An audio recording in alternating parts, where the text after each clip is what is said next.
We have a company producing plastic bottles, and they're unable to check all the bottles for defects, so they take samples and check those for defects. Out of 400 bottles, they find 16 are defective.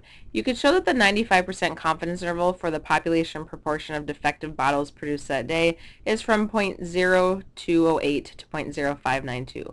We want to know how would it compare if we would change our level of confidence to be 99%.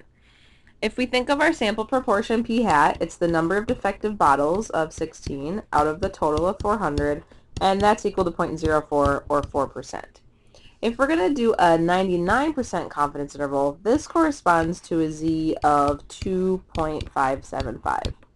So 2.575 is the value that if you look at the standard normal and you look at the negative and positive of this number, you're going to be placing the appropriate amount of probability in the middle that we want, which here is 99%. So we'll take our proportion 0.04, add or subtract 2.575 times our standard error, which is 0.04 times 1 minus 0.04 over our sample size of 400. So we get 0.04 plus or minus our margin of error of 0.0252. And so we get a confidence interval with a lower bound of 0.0148 and an upper bound of 0.0652. And we want to compare this to the other interval given for us at the 95% level.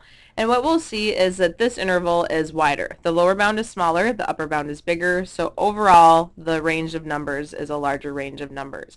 That reflects the general property of confidence intervals, and that if you want to increase your amount of confidence, what's going to happen is that you're going to have a little bit more error associated with your estimates, and it's going to make your interval wider.